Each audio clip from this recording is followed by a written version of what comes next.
Fadia Arafi Bupati Pekalongan ngaku pedangdut tak paham hukum tapi tetap garap proyek. Komisi Pemberantasan Korupsi menyampaikan berdasarkan hasil pemeriksaan intensif, Bupati Pekalongan Fadia Arafi mengaku dirinya berlatar belakang sebagai musisi dangdut. Meski mengaku bukan seorang birokrat, Fadia tetap menggarap proyek pemerintah kabupaten walaupun tidak memahami bagaimana hukum dan tata kelola pemerintahan daerah. Dalam pemeriksaan intensif yang dilakukan, FAR menerangkan bahwa dirinya berlatar belakang sebagai musisi dangdut, bukan seorang birokrat serta tidak memahami hukum dan tata kelola pemerintahan daerah, kata Deputi Penindakan dan Eksekusi KPK, Asep Guntur Rahayu, dalam konferensi pers di Gedung Merah Putih Jakarta, Rabu, 4 Maret 2026. Asep menyampaikan, Fadia menuturkan kalau urusan teknis birokrasi akhirnya diserahkan kepada sekretaris daerah. FAR mengaku urusan teknis birokrasi diserahkan kepada sekretaris daerah, sementara dirinya lebih banyak menjalankan fungsi seremonial di lingkungan Kabupaten Pekalongan, katanya. Asep menyebut hal yang dilakukan Fadia itu bertentangan dengan asas presumptio iures de iure, atau teori fiksi hukum. Terlebih FAR adalah seorang bupati atau penyelenggara negara selama 2 periode serta 1 kali menjabat sebagai wakil bupati periode 2011 hingga 2016, tuturnya.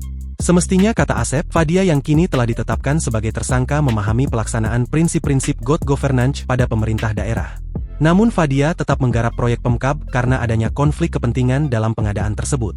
Sekretaris daerah dan sejumlah pihak lainnya menerangkan bahwa telah berulang kali mengingatkan Bupati mengenai potensi adanya konflik kepentingan dalam pengadaan tersebut. Meski demikian praktik itu tetap saja dilakukan oleh Bupati, ucapnya.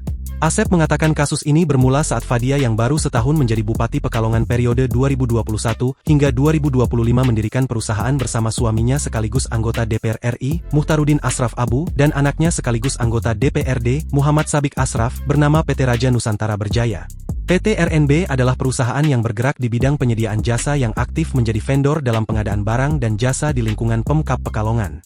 Asep mengatakan, Muhammad Sabik Ashraf menjabat sebagai komisaris PT RNB, dan Muhammad Sabik Ashraf menjabat sebagai direktur. Kemudian pada 2024, Fadia mengganti posisi direktur PT RNB dengan orang kepercayaannya bernama Rul Bayatun. Setelah 1 tahun beroperasi, sepanjang tahun 2023 hingga 2026, PT RNB diketahui mendapatkan proyek pekerjaan pengadaan jasa outsourcing di sejumlah perangkat daerah Pemkab Pekalongan, tuturnya. Atas perbuatannya, Farida disangkakan telah melakukan tindak pidana korupsi sebagaimana diatur dalam Pasal 12 huruf I dan Pasal 12B Undang-Undang RI Nomor 31 Tahun 1999 tentang pemberantasan tindak pidana korupsi sebagaimana telah diubah dengan Undang-Undang RI Nomor 20 Tahun 2001 tentang perubahan atas Undang-Undang RI Nomor 31 Tahun 1999 tentang pemberantasan tindak pidana korupsi junto Pasal 127 Ayat 1 Undang-Undang Nomor 1 Tahun 2023 tentang Kitab Undang-Undang Hukum Pidana. Download Tribun X sekarang, menghadirkan lokal menjadi Indonesia.